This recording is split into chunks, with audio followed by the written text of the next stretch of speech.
Hello everyone, welcome to Brar classes. आज हम solute, solvent and solution इन तीनों के बारे में पढ़ेंगे कि सॉल्यूट क्या है, सॉल्वेंट क्या है एंड सॉल्यूशन कैसे कहते हैं। तो चलिए लेक्चर स्टार्ट करते हैं। देखिए, ग्लास में हमने वाटर लिया। इस वाटर में अब हम सॉल्ट डालेंगे। सॉल्ट डालने के बाद इसे हम मिक्स करेंगे। मिक्सिंग करने के बाद हम देखेंगे कि जो सॉल्ट था वो पूरी तरीके से वाटर में डिज़ोल्व हो गया है। आप देख रहे हैं कि वाटर में जब सॉल्ट डाला गया एंड मिक्सिंग के बाद उसके सॉल्ट के जितने भी पार्टिकल थे सब डिसअपियर हो गए, मतलब वो कंप्लीटली वाटर में डिज़ोल्व हो गए हैं। हमने सॉल्ट लिया था, ओके, एंड फिर वाटर लिया था। इन दोनों को एक साथ हमने क्या किया था, हमने मिक्सिंग की थी। जो आपने यहाँ पे सॉल्ट लिया है उसे कहेंगे हम सॉल्यूट, ओके, एंड जो वाटर है वो है आपका सॉल्वेंट। इन दोनों को ऐड करके, इन दोनों की मिक्सिंग करके जो हमें रिजल्ट मिलेगा वो है आपका सॉल्यूशन। तो जो चीज़ घुल रही है वो है सॉल्यूट, जिस चीज़ में घुल रही है वो है सॉल्वेंट, ओके, एंड इन दोनों के कॉम्बिनेशन का जो रिजल्ट है वो है आपका solution. Okay, hope I am making sense. अब देखिए, ये तो समझ में आ गया कि सॉल्यूट क्या है, सॉल्वेंट क्या है, इन दोनों को मिला दिया तो सॉल्यूशन बना। तो अगर आपको इतना ही समझना था फिर तो इनफ है, आपको नॉलेज मिल गई कि सॉलिड क्या है, सॉल्वेंट क्या है एंड सॉल्यूशन क्या है। बट इन केस कोई ये समझना चाह रहा है कि जब हमने सॉल्ट डाला वाटर में तो उसके मिक्सिंग के बाद जब हमने मिक्स किया तो वो सॉल्ट डिज़ोल्व क्यों हो गया, ओके, कुछ चीज़ें डिज़ोल्व क्यों नहीं होती हैं एंड कुछ चीज़ें एकदम से डिसअपियर क्यों हो जाती हैं, एकदम से डिज़ोल्व कैसे हो जाती हैं, ओके। तो आगे का पार्ट उसके लिए है। देखिए, इस चीज़ को समझने के लिए हमें सबसे पहले जानना होगा कि आयन किसे कहते हैं। व्हेन एन एटम गेन्स और loses an electron they develop a charge. कोई भी एटम है, अगर उसने इलेक्ट्रॉन को गेन किया है या इलेक्ट्रॉन को लूज किया है तो उसके ऊपर एक चार्ज आ जाता है, ओके।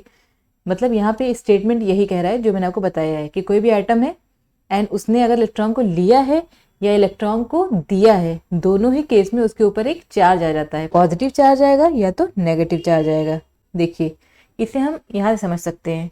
यहाँ पे आपका ये सोडियम एटम है एंड यहाँ पे आपका फ्लोरीन एटम है, ओके। इसमें सबसे फर्स्ट शेल में सोडियम में 2 इलेक्ट्रॉन है, ओके, एंड इसके नेक्स्ट शेल में आपके 8 इलेक्ट्रॉन है एंड जो आपका आउटर मोस्ट शेल है इसमें, उसमें 1 इलेक्ट्रॉन था, ओके। यहाँ पे फ्लोरीन था। फ्लोरीन के फर्स्ट शेल में आपका 2 इलेक्ट्रॉन है एंड जो इसका आउटर मोस्ट शेल है फ्लोरीन का, उसमें आप देखोगे 7 इलेक्ट्रॉन है, 7 इलेक्ट्रॉन्स है, ओके। अब इस केस में होता ये है कि हर एटम ये चाहता है कि उसका जो आउटर मोस्ट शेल है वो कंप्लीट रहे, स्टेबल रहे। तो या तो वो चाहता है कि आउटर मोस्ट में कंप्लीटली 2 इलेक्ट्रॉन रहे या 8 इलेक्ट्रॉन हो जाए, ओके, ताकि वो स्टेबल हो जाए। तो आप देखो, इसके फर्स्ट शेल में 2 इलेक्ट्रॉन है तो ये तो कंप्लीट है। सेकंड में इसके 8 इलेक्ट्रॉन है, ओके, बट थर्ड वाले में इसका 1 इलेक्ट्रॉन आपका एक्स्ट्रा है, ऐसा समझ लीजिए आप, ठीक है। तो यहाँ पे फ्लोरीन में आप देखोगे कि इसके आउटर मोस्ट में 7 इलेक्ट्रॉन है। इसको स्टेबल होने के लिए एक और इलेक्ट्रॉन चाहिए। जैसे इसके बाद 8 इलेक्ट्रॉन होगा ये स्टेबल हो जाएगा, ओके। एंड जब यहाँ पे आपका सोडियम है, जो जब इसका 1 इलेक्ट्रॉन लूज कर जाएगा तो इसके जो आउटर मोस्ट शेल में इलेक्ट्रॉन्स होंगे वो आपके 8 हो जाएंगे, तो ये भी स्टेबल हो जाएगा। मतलब कहने का ये है कि सोडियम 1 इलेक्ट्रॉन दे सकता है, ओके, एंड फ्लोरीन इस स्टेट में है कि 1 इलेक्ट्रॉन ये गेन कर सकता है, ऑलराइट। इसीलिए आप देख रहे होंगे ये जो ऑरेंज वाला आपका इलेक्ट्रॉन है ये सोडियम का है एंड ये आपका ब्लू वाला फ्लोरीन का है। ये ऑरेंज इलेक्ट्रॉन यहाँ से शेयर हो रहा है फ्लोरीन को, ओके। सोडियम अपना इलेक्ट्रॉन फ्लोरीन को दे रहा है। सोडियम के पास एक एक्स्ट्रा इलेक्ट्रॉन था एंड फ्लोरीन के पास एक इलेक्ट्रॉन की ज़रूरत थी। तो ये ऑरेंज वाला इलेक्ट्रॉन जो कि सोडियम का है ये शेयर हो गया फ्लोरीन के साथ। अब ये भी 8 है एंड ये भी 8 है, दोनों ही अब स्टेबल हैं। क्योंकि सोडियम ने अपना एक इलेक्ट्रॉन दिया है इसलिए इस पर एक पॉजिटिव चार्ज आ गया। देखिए यहाँ पे पॉजिटिव चार्ज है, ओके, एंड फ्लोरीन ने 1 इलेक्ट्रॉन लिया है इसीलिए इसके ऊपर एक नेगेटिव चार्ज आ गया, ओके। ऐसा समझिए कि फ्लोरीन ने एक उधार लिया है सोडियम से, ओके, तो ये माइनस में चला गया, ठीक है, एंड सोडियम ने एक अपना इलेक्ट्रॉन दिया है इसलिए पॉजिटिव है, मतलब इसको उधार के पैसे मिलने वाले हैं, ओके, जो का पार्ट। अब देखिए, आप ये तो समझ गए ना कि शेयरिंग क्यों होती है। अपना ये जो आउटर मोस्ट शेल है उसको स्टेबल करना चाहते हैं या तो 2 रहे या तो 8 रहे, ओके, ताकि हम स्टेबल हो जाएं। अब देखिए, कोई भी न्यूट्रल एटम है, अगर इसने इलेक्ट्रॉन को लूज किया है जैसे सोडियम ने किया था तो उस पर पॉजिटिव चार्ज आएगा, अगर गेन किया है तो नेगेटिव चार्ज आएगा। इसी पॉजिटिव चार्ज को हम कहते हैं कैटायन, ओके, एंड इसी नेगेटिव चार्ज को हम क्या कहते हैं, एनायन, ओके। होप आपको इतना समझ में आया होगा। अब हम फिर से अपने NaCl सॉल्यूशन की तरफ बढ़ते हैं जिसमें हमने वाटर लिया था एंड सॉल्ट लिया था। अब आप देखिए, ये जो NaCl है, ये जो हमारा टेबल सॉल्ट होता है, ये उसका स्ट्रक्चर है, ओके। ये जो रेड बॉल्स हैं ये सोडियम को दिखा रहे हैं एंड ये जो येलो वन है ये आपके क्लोरीन को दिखा रहे हैं। सोडियम ने आप अपना एक इलेक्ट्रॉन दिया है, ओके, इसीलिए इस पे पॉजिटिव चार्ज है, एंड क्लोरीन ने सोडियम से लिया है इसीलिए इस पे नेगेटिव चार्ज है। Hope I am making sense. अब आपको समझ में आ रहा होगा, ये चार्ज देख के आप फौरन गेस कर सकते हो अब कि अच्छा इस पे पॉजिटिव चार्ज है, मतलब इसने अपना एक इलेक्ट्रॉन क्लोरीन को दिया है। NaCl हम साथ में लिखते हैं ना, ऐसे लिखते हैं ना, NaCl। तो ये आपस में ये जुड़े हुए हैं, ओके। ये जुड़े कैसे हैं आपस में, ये अटैच कैसे हुए, क्योंकि इनके बीच में इलेक्ट्रॉन शेयर हुए हैं, ओके। इसके पास आउटर मोस्ट में एक इलेक्ट्रॉन था एंड इसके आउटर मोस्ट में कितने इलेक्ट्रॉन थे आपके, 7 इलेक्ट्रॉन थे, ओके। तो इसने अपना एक इलेक्ट्रॉन दे दिया इसको, तो ये हो गया 8 एंड ये भी हो गया 8, और दोनों आपस में जुड़ गए शेयरिंग करके, ओके। अब आप वाटर मॉलिक्यूल्स को देख लो, वो कैसे होते हैं। इसके बीच में ऑक्सीजन होता है, ये आपका ब्लू वन ऑक्सीजन है एंड जो तो ग्रीन है ये आपकी हाइड्रोजन है, ओके। ये दोनों हाइड्रोजन इस ऑक्सीजन से ऐसे अटैच्ड हैं, इनके बीच में भी शेयरिंग ऑफ इलेक्ट्रॉन है। ये बात जो मैंने आपको बोला था कि आप डीपली अगर समझना चाहते हो कि सॉल्यूशन कैसे बनता है, तो ये भी आप ध्यान रखो, जो आपके सेम चार्जेस होते हैं, ठीक है, वो क्या करते हैं, रिपेल करते हैं, वो दूर भागते हैं एक दूसरे से। लेकिन जो अपोजिट होते हैं, जैसे प्लस एंड माइनस है, ये पास आ रहे हैं, ये अट्रैक्ट करते हैं, ओके। जैसे नेगेटिव पॉजिटिव के पास आ रहा है, बट ये पॉजिटिव इस पॉजिटिव से दूर जा रहा है, तो इसका मतलब ये है कि जो अपोजिट होता है वो अट्रैक्ट करता है, एंड जो आपका सेम चार्ज होते हैं वो एक दूसरे को रिपेल करते हैं, दूर भागते हैं। तो अगर आपने इतनी बात समझ ली है जो मैंने यहाँ से आपको बताना स्टार्ट करा था, यहाँ से आयन किसे कहते हैं, कोई भी एटम है ये अगर गेन करेगा या लूज करेगा इलेक्ट्रॉन को तो उसके ऊपर चार्ज आ जाता है, ओके।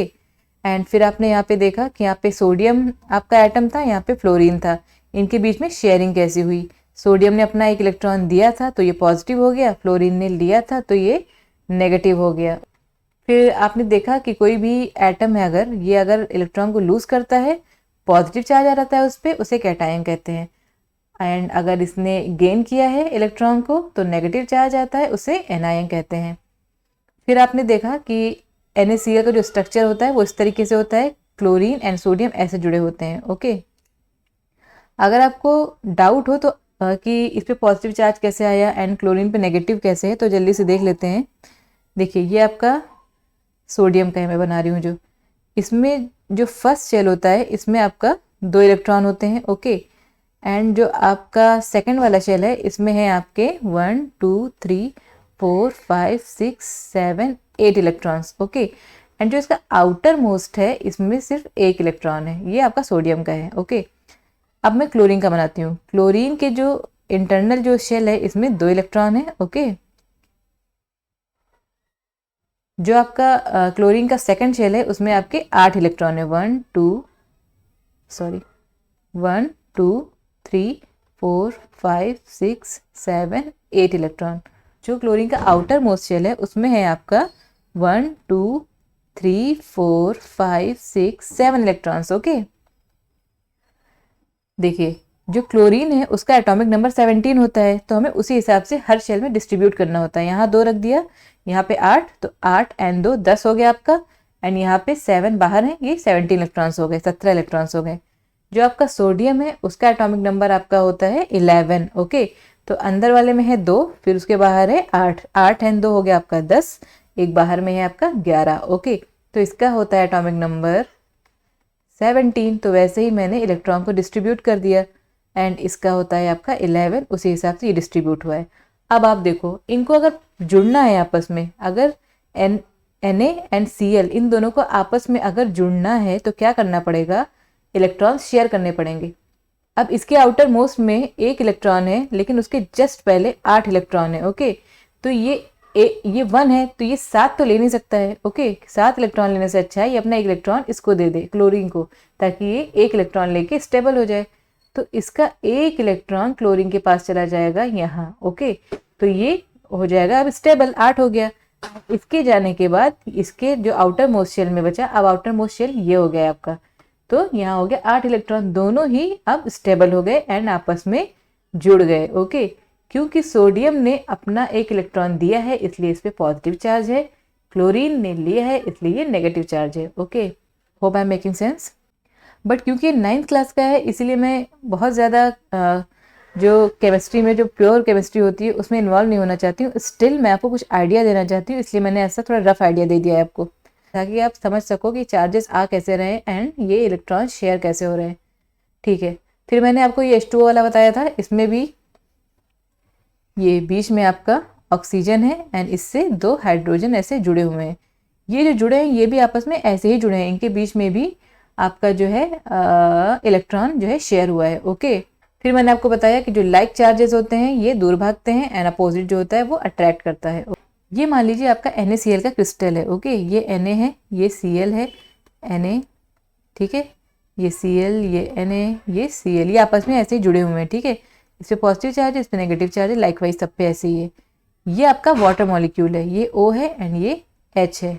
ओके, अब क्या करना है, इस सॉल्ट को इस वाटर में आपको क्या करना है, डिजोल्व करना है। अभी हमने डिस्कस करा है कि आयंस किसे कहते हैं एंड हमें ये भी पता चल गया कि आयंस के अंदर क्या होता है, चार्जेस होते हैं। तो मैंने बताया कि सोडियम पे पॉजिटिव चार्ज है एंड क्लोरीन पे नेगेटिव चार्ज है। ओके, तो ये क्या है, एक आयनिक कंपाउंड है। ओके, ये अब क्या है, आयनिक कंपाउंड है। अब आपको पता चल गया कि आयनिक क्यों कहा जा रहा है इसे, क्योंकि आपको पता है कि इसके बीच में इलेक्ट्रॉन लूज या शेयर हुए हैं, तो ये आयन है, इसी से मिलके बना है आयनिक। ओके, अब इस आयनिक क्रिस्टल को हम किस में डालेंगे, वाटर में डालेंगे। तो हमने डिस्कस करा कि हमारा जो NaCl है ये एक आयनिक कंपाउंड है।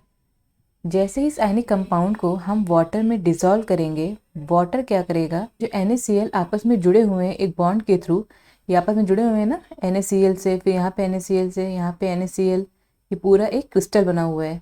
जैसे वाटर में हम इसके क्रिस्टल को डालेंगे, वाटर इस क्रिस्टल को तोड़ने लगेगा। ठीक है, एंड Na एंड Cl दोनों को सेपरेट कर देगा। ठीक है, फिलहाल तो ऐसा हो रहा है ना कि आपका ये Na है एंड ये Cl है, ये आपस में जुड़े हुए हैं। जैसे ही आप इसको वाटर में डालोगे तो वाटर क्या करेगा, ये जो जुड़ा हुआ है आपस में इसको ब्रेक कर देगा, मतलब Na आपका सेपरेट हो जाएगा एंड Cl आपका सेपरेट हो जाएगा। एंड जो इसका इनिशियल जो चार्ज था, मतलब जो आपका Na है ये पॉजिटिव था एंड Cl नेगेटिव में था, ये अपने ये जो है अलग अलग होके चार्ज पार्टिकल्स बन जाएंगे। Na अलग हो गया तो ये Na एक अलग चार्ज पार्टिकल बन गया एंड Cl अलग हो गया तो ये Cl आपका एक अलग चार्ज पार्टिकल बन गया। एंड जब ये टूटते हैं तो वाटर में क्या होता है, डिसॉल्व हो जाते हैं। ओके, अब हमने ये तो समझ लिया, लेकिन अब देखने वाली बात ये है कि वाटर में ऐसा क्या है कि NaCl इसके अंदर जाते ही ब्रेक होने लगता है, क्योंकि हमें पता है वाटर तो एक न्यूट्रल कंपाउंड है। ओके, लेकिन वाटर में ऐसी क्या खूबी है कि ये NaCl को तोड़ देता है एंड उसको डिसॉल्व कर देता है, सेपरेट कर देता है। देखिए, वाटर के बारे में थोड़ा देख लेते हैं। वाटर में ये आपका क्या था, ऑक्सीजन था एंड ये आपका हाइड्रोजन। ओके, देखिए वाटर क्या है, H2O आपका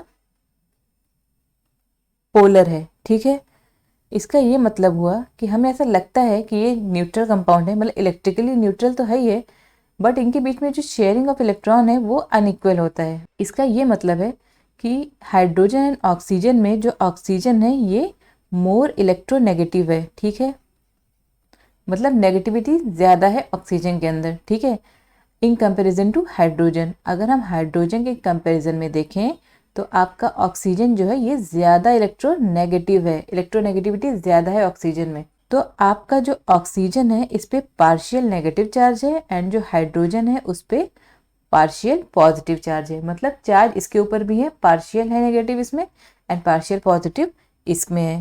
तो जैसा कि मैंने आपको बताया, ऑक्सीजन आपका ज़्यादा इलेक्ट्रोनेगेटिव है इन कंपैरिजन टू हाइड्रोजन। तो ऑक्सीजन ज़्यादा से ज़्यादा इलेक्ट्रॉन्स अपनी तरफ खींचने की कोशिश करता है। Okay, in comparison to hydrogen, क्योंकि नेगेटिविटी ऑक्सीजन की ज़्यादा है। मैंने आपको बताया ना ये पोलर क्यों है, क्योंकि इसमें ऑक्सीजन एंड हाइड्रोजन में partial positive and negative charge होता है, ठीक है। एंड वाटर की जो कैरेक्टरिस्टिक है कि ये पोलर है, इसी वजह से जितने भी क्रिस्टल आपके कंपाउंड होते हैं लाइक NaCl या कोई भी अदर सॉल्ट, ये फटाफट इसमें वाटर में डिजॉल्व हो जाते हैं। तो मैं आपको यहाँ पे समअप कर देती हूँ, मैंने आपको क्या बोला है। तो H2O है ये पोलर है, ओके। एंड इसमें जो हाइड्रोजन है ये पार्शियल पॉजिटिव है एंड जो आपका ऑक्सीजन है ये पार्शियल नेगेटिव है। अब इन दोनों में जो ऑक्सीजन है वो मोर इलेक्ट्रोनेगेटिव है, इसीलिए ज़्यादा से ज़्यादा ये इलेक्ट्रॉन्स अपनी तरफ खींचने की कोशिश करता है, ओके। एंड ये जो partial positive and partial negative charge है यही वाटर को पोलर बनाता है, ओके। एंड यही रीज़न है कि बहुत तरह के सॉल्ट लाइक NaCl और जो भी अदर क्रिस्टल हैं वो सब वाटर में डिज़ोल्व हो जाते हैं। जो आपका वाटर है, वाटर में जो ऑक्सीजन है ये क्या है, नेगेटिव चार्ज है इस पर। एंड जो सोडियम है इस पे क्या है, पॉजिटिव चार्ज है। तो वाटर का जो ऑक्सीजन है ये जो NaCl में जो Na है उसे अपनी तरफ खींचता है, ओके, क्योंकि ये नेगेटिव है एंड ये पॉजिटिव है। तो मैंने आपको बोला है कि जो अपोजिट चार्ज होते हैं वो एक दूसरे को अट्रैक्ट करते हैं, ठीक है।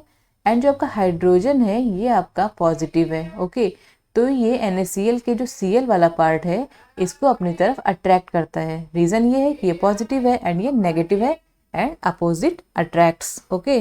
तो हमने देख लिया ना कि ऑक्सीजन क्या कर रहा है, Na को अपनी तरफ खींच रहा है एंड जो हाइड्रोजन है ये Cl को अपनी तरफ खींच रहा है। इसी तरीके से वाटर के जो मॉलिक्यूल हैं वो NaCl के आयंस को ऐसे ही अपनी तरफ खींचते रहते हैं एंड इनको ब्रेक कर देते हैं। NaCl अब ब्रेक हो जाता है आयंस में, okay. Positive ion and negative ion में ये ब्रेक हो जाता है। इसी प्रोसेस में NaCl का जो क्रिस्टल है वो आयंस में टूट जाता है, ठीक है। और टूटते ही ये डिसॉल्व हो जाता है। तो इससे ये पता चला कि जब वाटर मॉलिक्यूल्स ने NaCl के क्रिस्टल को तोड़ दिया, इसके जो आयंस थे वो कुछ हाइड्रोजन की तरफ चले गए एंड कुछ ऑक्सीजन की तरफ चले गए। तो इससे ये पता चला these ions are more attracted towards the water, okay, then themselves. अपने से ज्यादा ये वाटर की तरफ ज्यादा इन्वॉल्व है, ज्यादा अट्रैक्टेड है, इसीलिए ये टूट जाते हैं। जो Na+ आयन था, ऑक्सीजन ने इसे अपनी तरफ खींचा था, देखिए ये ऑक्सीजन ने अपनी तरफ खींचा, इसीलिए ऑक्सीजन को Na की तरफ दिखाया गया है, ओके। हाइड्रोजन भी है लेकिन सबसे ज़्यादा अट्रैक्टेड Na+ किसकी तरफ है, O नेगेटिव के साथ, ओके, क्योंकि ये नेगेटिव है एंड ये पॉजिटिव है। तो Na पॉजिटिव आयन जो है वो वाटर मॉलिक्यूल से इस तरीके से सराउंड रहता है, ठीक है। एंड जो Cl- आपका आयन है वो हाइड्रोजन से इस तरीके से सराउंड रहता है वाटर मॉलिक्यूल से, लेकिन हाइड्रोजन इसकी तरफ है क्योंकि हाइड्रोजन पॉजिटिव है एंड Cl नेगेटिव है, ठीक है। तो ऐसा स्ट्रक्चर बन जाता है। तो जो NaCl के जो आयन सेपरेट होते हैं वाटर मॉलिक्यूल्स उन्हें इस तरीके से सराउंड कर लेता है, ओके। और इसी तरीके से NaCl वाटर में क्या हो जाता है, डिसॉल्व हो जाता है। अब इसको आप थोड़ा बेटर समझना चाहते हैं अगर, तो यहाँ पे देखिए, मान लीजिए एक बीकर है, इसमें हमने वाटर लिया, ठीक है। वाटर में हमने NaCl का ये क्रिस्टल डाला, ये पूरा क्रिस्टल है NaCl का। ये सोडियम है, ये क्लोरीन है, फिर सोडियम, फिर क्लोरीन। ये Na पॉजिटिव होता है ना एंड Cl नेगेटिव, तो प्लस माइनस से इसको यहाँ पे दिखा दिया गया है। जैसे ही क्रिस्टल वाटर के कांटेक्ट में आता है तो क्या होता है, जो Na था ये पॉजिटिव था एंड जो ऑक्सीजन था ये नेगेटिव। ऑक्सीजन आपका Na को अपनी तरफ पुल करने लगता है, खींचने लगता है, एंड जो नेगेटिव था Cl वो आपका क्या करता है, हाइड्रोजन की तरफ पुल होने लगता है, ठीक है। इसी प्रोसेस में जो आपका क्रिस्टल था ये इंडिविजुअल आयंस में सेपरेट हो जाते हैं एंड वाटर में डिसॉल्व हो जाते हैं। अब आप यहाँ पे देख रहे होंगे कि जो नेगेटिव आयंस हैं ये अलग हो गए हैं एंड पॉजिटिव आयंस अलग हो गए हैं।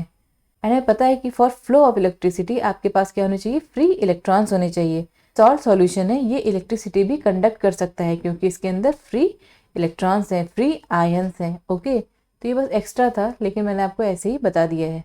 तो जैसा कि हमने स्टार्टिंग में डिस्कस करा था कि हमारा जो NaCl सॉल्ट है ये क्या है, आपका सॉल्यूट। ये सॉल्यूट इसलिए है क्योंकि ये घुल रही है किसी चीज़ में, एंड जो वाटर है ये है आपका सॉल्वेंट। एंड इन दोनों के कॉम्बिनेशन से हमें क्या मिला है, सॉल्यूशन, ओके। तो हमने इस बात को समझ लिया है कि जब हम NaCl को वाटर में डालते हैं तो वो कम्प्लीटली डिसॉल्व क्यों हो जाता है। इसका यही रीज़न है कि जो वाटर है वो आपका पोलर है, उस पर partial negative and partial positive charge होता है। आपका ऑक्सीजन जो है वो पार्शियल नेगेटिव होता है, हाइड्रोजन पार्शियल पॉजिटिव होता है। एंड जो आपका ऑक्सीजन है वो उसमें इलेक्ट्रोनेगेटिविटी ज़्यादा होती है, इलेक्ट्रॉन्स को ये ज़्यादा से ज़्यादा अपनी तरफ खींचता है। ओके, जो Na+ है वो ऑक्सीजन की तरफ अट्रैक्ट हो जाता है एंड जो Cl- है वो हाइड्रोजन की तरफ।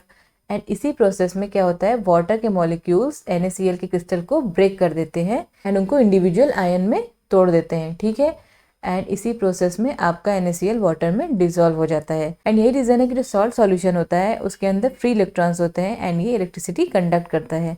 ओके, आई होप कि आगे से आप कभी भी कोई भी सॉल्यूशन देखो जिसमें कोई चीज़ घुल रही है तो आपके दिमाग में यही चीज़ आए, ये कैसे आयंस में ब्रेक हो रहे होंगे। ठीक है, इनके सेपरेशन से ही ये सॉल्यूशन बन जाते हैं। होप आपको ये लेक्चर समझ में आया होगा। Thank you for watching.